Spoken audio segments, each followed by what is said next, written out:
Jangan sampai tujuan yang di OPD ini tercapai, malah tujuannya Pemda nggak tercapai. Itu jangan sampai itu terjadi. Nah, itu ada struktur pengelolaan resiko untuk Pemda, ada struktur pengelolaan resiko untuk OPD itu sendiri.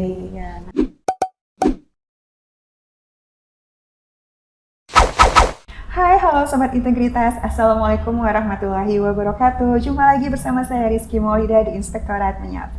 Sobat Integritas, Sobat Integritas pernah nggak sih, sering bahkan mungkin ya, dengar kata-kata resiko, sering pula mengucapkan resiko. Nah, sebenarnya resiko itu apa sih? Aduh, kayaknya berat banget ya kita bahas-bahas soal resiko.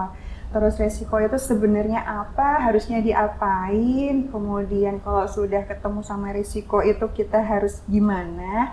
Wah, berat banget. Pokoknya sesuatu yang memang kompleks. Tapi kita ngobrolnya mau santai-santai aja bersama narasumber saya yang saat ini sudah hadir, narasumber cantik saya, yaitu Mbak Ayu Putri Kusuma, Ningrum SPI. Assalamualaikum. Waalaikumsalam warahmatullahi wabarakatuh, Mbak Rizky. Alhamdulillah baik. Ya, Mbak Ayu ini adalah staf Subbag Perencanaan di Inspektorat Provinsi Jawa Tengah. Itu Mbak Ayu? Iya. Oke. Mbak Ayu ini, saya pengen nanya-nanya, tapi kita ngobrolnya santai aja ya, padahal bahasanya kayaknya berat banget nih soal resiko. Ya? Resiko hidup. Resiko. Boleh nggak sih di-spill dikit lah, resiko itu sebenarnya apa sih? Berarti kalau ngomongin resiko itu berat, itu berarti mindsetnya udah diarahkan ke berat ya? Padahal sebenarnya kalau misalnya kita lihat di keseharian kita, sebenarnya kan resiko bukan kata-kata yang asing lah. Kemana-mana mesti ada resiko. Kamu mau ngapain, mau kesini, ntar resiko lo kayak gitu kan. Itu kan resiko, ada banyak lah pengertian resiko itu. Kita bisa ngutip dari ISO 31000, bisa juga ngutip dari ASNZS 4360 2004, atau dari PP 60 2008 tuh pun juga ada tentang pengertian resiko. Intinya resiko itu adalah suatu kejadian yang sifatnya itu masih kemungkinan. Artinya resiko itu belum terjadi, kejadian yang belum terjadi, tapi seandainya itu terjadi itu akan menghambat tujuan kita. Makanya resiko itu selalu dinarasikan ke sesuatu yang sifatnya itu negatif. Oke, Mbak Ayu. Jadi resiko itu sebenarnya perlu ya dikelola dengan baik di manajemen gitu, Mbak.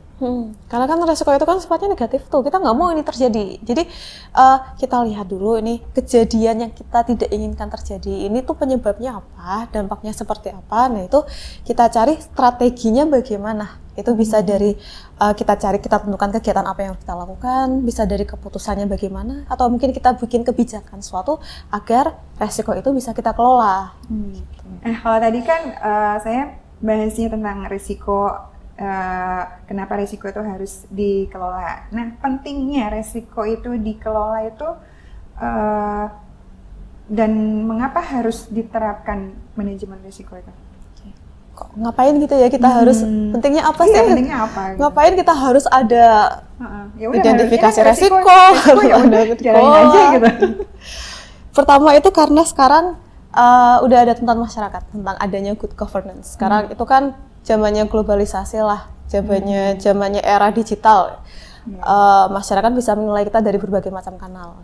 Mereka butuh tahu bahwa kita itu melakukannya dengan benar. Kita punya tujuan, kita punya saran, kita punya kegiatan, tapi juga kita siap meyakinkan mereka bahwa tujuan yang ingin kita capai itu benar-benar bisa tercapai. Itu juga kalau dilihat sekarang itu kan perubahan globalisasi itu kan cepat sekali. Mungkin kita sudah menata tujuan kita dengan sasarannya seperti apa, dengan program kita udah rapi sekali kita susun seperti itu, tapi dengan perubahan globalisasi yang begitu cepat, kayak kemarin tiba-tiba COVID lah, atau tiba-tiba banjir bandang, atau mungkin tiba-tiba ada perubahan kebijakan seperti itu.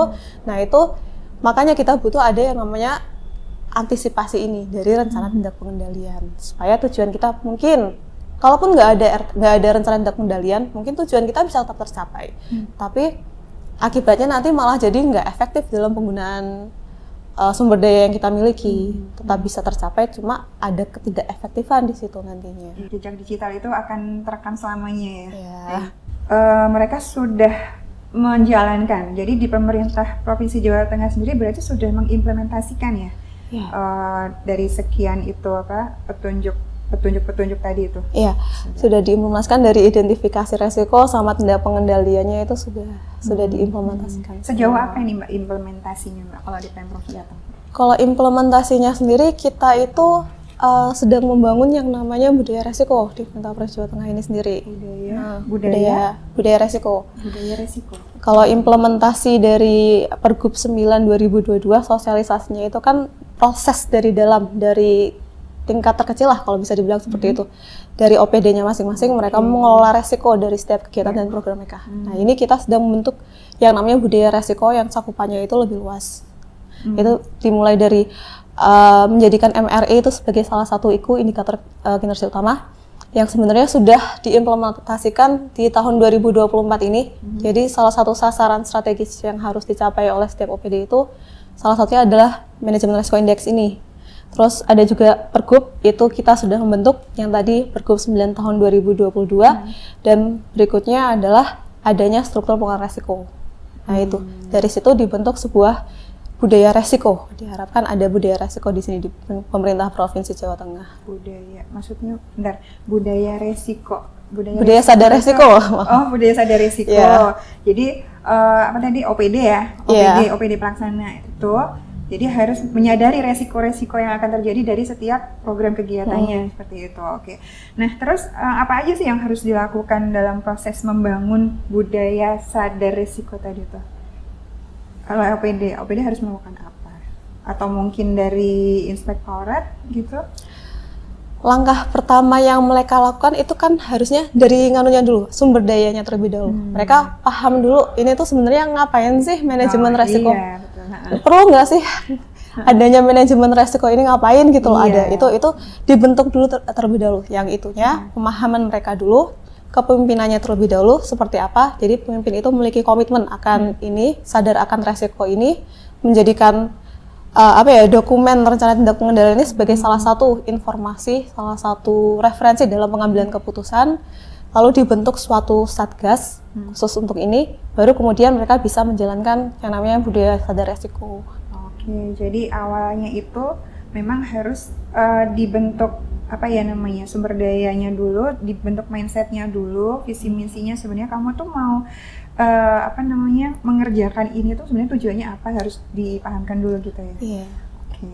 Nah, terus untuk menentukan nih biasanya dari OPD, dari tadi kepemimpinannya ya, dari kepemimpinannya untuk menentukan resiko itu apa aja sih yang dikerjakan sampai bentuk antisipasinya itu seperti apa, itu prosesnya bagaimana? Jadi gini, kalau misalnya kita bicara tentang resiko ya, nih misal ada suatu kegiatan, kita punya kegiatan melakukan sosialisasi gitu misalnya, ada resiko. Resiko ini sebenarnya besar atau kecil sih?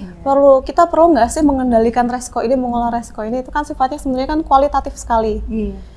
Susah dilihat besar kecilnya. Subjektif ya? Iya, subjektif sekali. Makanya ini ada Pergub 9 ini kalau misalnya kita buka, ini sifatnya kualitatif, ini kita convert ke something yang bisa dihitung. Nah, itu nanti mereka dalam penentuannya itu ada dua. Jadi dilihat ketika melakukan, misal ada kegiatan, kita punya kegiatan melakukan sosialisasi ini. Ada resikonya materi tidak tersampaikan. Materinya tidak tersampaikan. Itu dampaknya sebesar apa kalau materi itu tidak tersampaikan? Itu dilihat, itu bisa merugikan atau tidak. Kena ke kinerjanya mereka atau enggak? Atau mungkin kena ke reputasinya mereka atau tidak, itu bisa mereka tentukan besaran kecilnya. Juga ada skala ya? Iya, dari skala.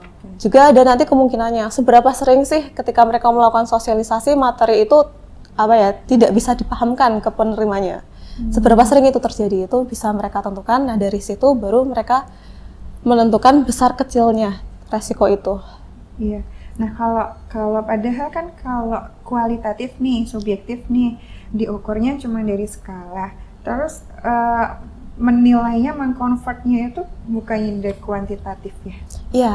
Konsep kuantitatif gitu ya? Iya. Oh, iya. Gitu. Jadi kalau misalnya ini berarti penjelasannya agak sedikit teknis ya. Iya, lebih paham. Oh gitu. Lebih paham ya. Sobat integritas biar agak-agak paham gitu. Langsung masuk ke teknis ya ini berarti ya. Oke. Kalau di pemerintah Provinsi Jawa Tengah sendiri, kita ini menerapkan skala 1 sampai dengan 5. Oke. Jadi ini ada kegiatan nih, kita ingin melakukan sosialisasi. Resikonya materi tidak tersampaikan, tidak terserap oleh penerima sosialisasi ini. Ini dampaknya ini kenanya kemana? Misal salah satunya ke kinerja, sampai dia menghambat kinerja atau tidak. Bisa kalau misalnya skala 1 berarti tidak menghambat kinerja, skala 2 berarti menghambat sebagian kinerja, skala 3 menghambat hampir kinerja tidak bisa terlaksana. Seperti itu. Nanti itu kalau misalnya tidak terkena ke kinerja, enggak nih Mbak, enggak kena ke kinerja, bisa kena ke ranah hukum. Kayaknya hukum enggak juga ya kalau masalah ini, soal hukum enggak. Bisa kena ke keuangan atau ke reputasi mungkin.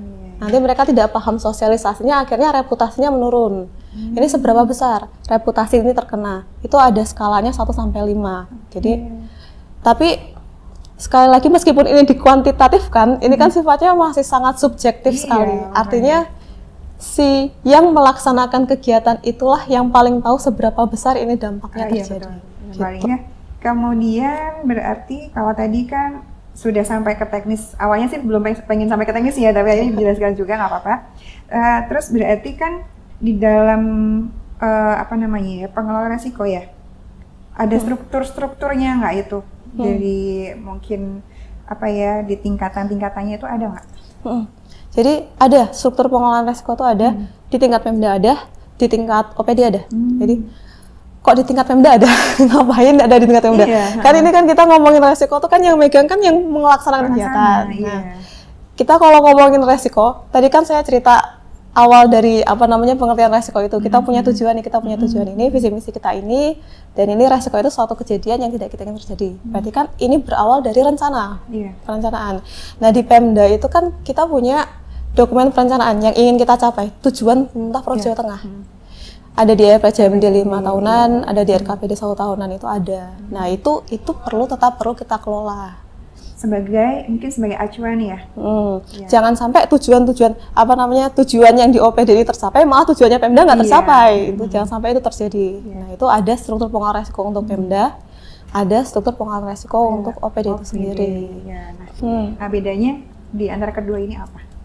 Kalau yang di Pemda itu berarti tugasnya mereka itu berarti mengawal supaya tujuan Pemda itu tercapai. Ini ada beberapa. Jadi ini tujuan dari pemerintah daerah. Pemerintah daerah punya tujuan, Pemda Provinsi Jawa Tengah punya tujuan 1, 2, 3, 4 dengan visi misi ini. Nah itu di setiap visi misi itu kan ada pengampunya, ada yang bertanggung jawab untuk supaya visi misi itu tercapai. OPD ini 1, 2, 3. Nah OPD 1, 2, 3 inilah pemilik resikonya. Mereka yang tahu, mereka yang melaksanakan supaya visi misi ini tercapai. Mereka bertanggung jawab supaya resiko itu tidak terjadi. Nah kemudian ada unit sekretariat manajemen resiko. Nah ini yang bertugas untuk menghimpun. Jadi resiko-resiko yang sudah disusun oleh si pemilik resiko ini dari visi misinya pemerintah Provinsi Jawa Tengah dihimpun oleh sekretariat manajemen resiko ini. Jelas yang memegang ini tugasnya itu ada di OPD yang memegang di bagian perencanaan. Berarti kalau di sini itu di Babda.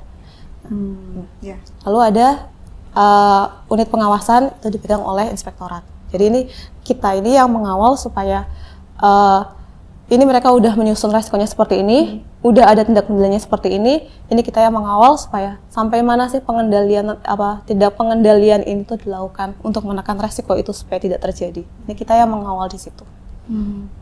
Itu tingkat Pemda. Kalau tingkat OPD beda lagi. Kalau tingkat OPD berarti kita bicara tentang tujuan yang ingin dicapai oleh OPD. Sasaran-sasaran yang ingin dicapai oleh OPD, masing-masing OPD. Kita punya tujuannya kita sendiri, Dinas Kesehatan punya tujuannya sendiri, dinas-dinas lain juga punya tujuannya sendiri. Nah itu dipegang pemilik resiko utamanya paling tinggi itu kan berarti kepala dinas.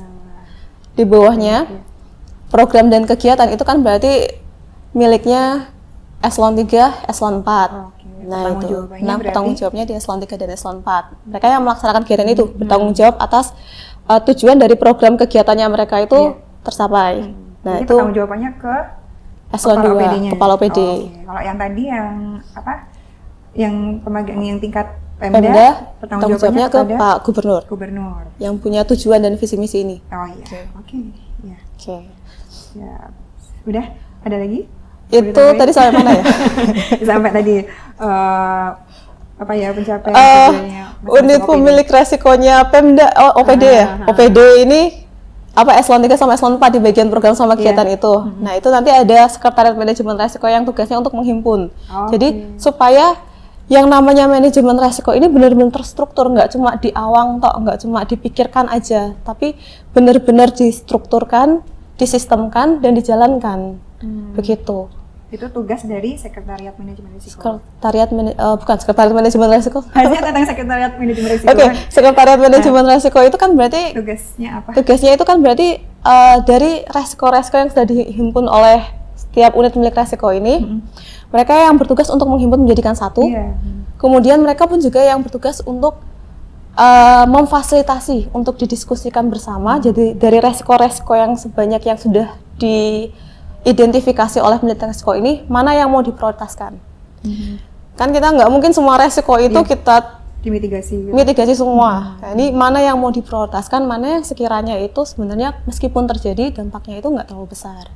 Kayak gitu. Sekretariat manajemen risiko itu adanya di Sama, itu berarti mereka yang bertugas di bagian perencanaan. perencanaan masing-masing OPD ya? Ya, karena resiko itu kan melekat sekali sama yang namanya dokumen perencanaan kan. Itu. Program. Terus juga itu kan kemungkinan yang belum terjadi, berarti kan hubungannya sama perencanaan, rencana, Iya. gitu. Berarti untuk menentukan bahwa besar apa tidaknya dampak risiko itu ya itu apa ya? Menurut unit pemilik risiko itu sendiri ya? Ya, Mereka yang, Mereka yang paling menentukan, mereka yang menanggung juga. ya. Gitu. Toh juga kalau misalnya resiko itu terjadi, mereka yang terkena. Yang terkena imbasnya. Iya. Yang tadi ada risiko reputasi, ada risiko fraud, apa-apa itu tadi ya mereka yang terdampak ya. Ya, itu makanya kalau belum ada kesadaran resiko dari mereka ya, itu nggak bakal dibuat dengan Iya. sebenarnya. Oh. Justru ya memang mereka yang membuat, nilainya mereka sendiri yang memberikan. Gitu. Kita sebagai inspektorat, kita di sini cuma mengawal aja, memastikan bahwa ini sudah oke, resikonya sudah teridentifikasi dengan baik. Oke, ini tindak pengendaliannya udah sesuai, udah selaras lah dengan resiko yang mereka identifikasi. Tapi selanjutnya mereka sendiri yang Iya. bertanggung jawab. Oke. Berarti Jadi sampai pertanggungjawabannya pun udah segala resiko dari resiko mereka sendiri pokoknya yang menanggung ya. Oke. Nah, kemudian bisa nggak sih Mbak kalau ini udah ada manajemen risiko nih. Risiko sudah dikelola dengan baik. Pokoknya mereka sudah effort nih, udah sesuai dengan tracknya. Bisa nggak setelah itu dampaknya itu menjadi minim banget, malah bisa jadi zero effect gitu? Kalau mau dibilang zero ya, Zero. itu Zero effect itu bisa nggak? bukannya nggak bisa. Saya kasih contoh yang sering lah, Iya. contoh teori yang kemana-mana kalau misalnya kita BIMTEK atau diklat, contoh itu terus ya kalau Apa dikeluarkan. Misal contoh membangun gedung, resikonya terjadi kebakaran gitu misalnya. Kita kan memberikan mitigasi kayak dikasih Mbak, alat buat kebakaran Apar. Nah, apar itu ya. sama gedung-gedungnya dibikin supaya ini tidak mudah terbakar gitu misalnya, bahan itunya. Tapi kan kita nggak bisa bilang kemungkinan itu nol. Iya sih. Ya kan? Kalaupun itu terjadi, nggak mungkin kita bisa bilang dampaknya nol, nggak terjadi dampak sama sekali, itu kan Nggak ada nggak faktor mungkin. X ya? Bukan ada faktor S. Apa tuh? Kemungkinannya bisa ditekan sampai tidak pernah terjadi, hampir tidak pernah terjadi. Oke. Bukan ya. berarti nggak terjadi Iya, sama iya, sekali, iya. atau dampaknya bisa kecil sekali, mungkin cuma di bagian tertentu yang Iya, kebakaran, tidak seluruhnya. nggak sampai semuanya terkena, kayak gitu. Oh gitu, jadi nggak mungkin juga sih ya kayaknya zero effect ya. Hanya Iya. mungkin bisanya meminimalisir seminim-minimnya ya. Iya. Oke. Nah, kemudian tadi kayaknya belum dibahas tentang penentuan besar. Tadi udah sih ya, penentuan besar kecil resiko tadi udah ya. Jadi pakai skala tadi ya. Skalanya Oke, pakai skala. Nah, terus jadi kapan nih penentuan resiko prioritas dan rencana tindak pengendalian itu dilakukan? Sebenarnya kalau dibilang idealnya, itu kan ini kan kemungkinan kejadian. Ya berarti resiko ini kita identifikasi pada saat kita menyusun dokumen perencanaan. Jadi pada saat kita menentukan kita mau apa yang ingin kita capai di tahun ini, di tahun depan gitu. Apa yang ingin kita capai di tahun depan, kita menentukan itu program kegiatannya seperti apa, capaiannya seperti apa. Pada saat itu kita juga menentukan identifikasi juga resikonya bagaimana. Ya mungkin lebih effort sih. Kalau misalnya itu belum terbentuk budaya resikonya ya mungkin lah nanti lah ngapain, yang penting masih awang-awang gitu kan. Yang penting perencanaannya ada dulu lah kayak gitu. Padahal sebenarnya kan dokumen rencana tindak pengendalian itu kan kalau dilihat dari teorinya ini kan dokumen pendamping dokumen perencanaan. Jadi dokumen yang mengawal supaya tujuan kita, program kegiatan kita itu bisa terus berjalan. Itu ada di dokumen rencana tindak pengendalian ini. Satu paket berarti kan. Ya. Dan itu sudah diatur juga. Kalau dilihat di kita di Pemprov Jateng ini di tahun 2024 mulai dari tahun lalu sebenarnya 2023 sampai sekarang itu RTP ini, rencana tindak pengendalian ini sudah terintegrasi selama dokumen perencanaan. Jadi jadi itu udah bukan dokumen terpisah lagi, jadi satu dokumen di Renca. Makanya kan kalau masih terpisah kan jadi kayak gampangin gitu loh. Jadi dokumen perencanaannya dulu, nanti yang mitigasi resikonya nanti aja. Dulu, Ngapain gitu. nanti? Makanya saya tanya harusnya sepaket ya kan. Nah, jadi gitu. Oke, nah. Terus kemudian nih peran inspektorat sendiri, kalau tadi sedikit disinggung nih, kalau peran inspektorat sendiri dalam kegiatan manajemen risiko itu sebenarnya sejauh apa, sedalam apa? Gini, kalau misalnya OPD itu sudah mampu mengidentifikasi resikonya mereka masing-masing gitu. Sudah baik ketika mereka mengidentifikasi resiko, sudah enggak dalam mengidentifikasi dampak dan kemungkinannya pun mereka pun juga sudah apa adanya, itu berarti kan bisa dipercaya dokumen rencana tindak pengendaliannya. Nah itu ketika kami datang, inspektorat datang, itu bisa mengawal langsung ke itunya. Jadi ketika kita masuk ke OPD itu kita sudah tahu sebenarnya mereka tuh ada apa sih, bagian mana resiko prioritas mereka apa sih, resiko yang selama ini terjadi itu apa sih. Nah di situ kita bisa langsung datang dan mengawal. Jadi nggak langsung itu pun juga akan sangat menghemat waktu ketika kami melakukan pengawalan di situ. Gitu. Ya, jadi intinya pokoknya kuncinya itu sebenarnya ada di OPD ya. Masing-masing pemilik resikonya. Inspektor hanya mengawal aja ya. Iya. Seperti jargon kita dari inspektorat pengawal. Oke, iya Mbak Ayu, alhamdulillah ini saya udah mulai sedikit banyak paham nih, walaupun agak ya tadi masih di benak saya tuh resiko itu masih berat banget nih. Kayak beban hidup. Tapi ya paling enggak kita jadi tahu ternyata namanya dalam kehidupan aja ya, kita pasti ada menemui resiko-resiko ya. Tinggal kita gimana kita mau memitigasi, terus habis itu mau dikelola seperti apa gitu kan resikonya. Oke Mbak Ayu, makasih banget waktunya. Ini waktu kita udah menjelang sore. Makasih udah mau hadir di sini, berbagi informasi ke Sobat Integritas. Semoga manfaatnya bisa diterima Sobat Integritas semua. Oke, Sobat Integritas, jadi kesimpulan dari saya nih sebagai orang awam ya, kalau melakukan suatu pekerjaan atau kegiatan tuh harus dipikirin juga nih, nanti bakal ketemu resiko seperti apa, gitu ya Mbak Ayu ya? Iya. Nah, nanti kalau udah ketemu resiko beneran nih, resikonya udah terjadi beneran, nah ini resiko mau diapain biar dampaknya itu nggak berpengaruh besar ke kita, dan kita juga nggak terlalu berat untuk memikulnya gitu kan. Bener sih nggak Mbak Ayu? Iya. Oke. Mbak Ayu mah iya aja. Kita terlalu ringan ini bahasanya kalau Mbak Ayu mah. Oke. Sebelum kita tutup episode kita kali ini, seperti biasa saya mau kasih pantun dulu buat Sobat Integritas. Mbak Ayu boleh bantu ya Cakepnya. Oke. Ke Jakarta naik kereta eksekutif. Cakep. Tidak lupa bawa oleh-oleh Wingko. Cakep. Kalau kerjaan jadi efektif, ayo pahami dulu manajemen resiko.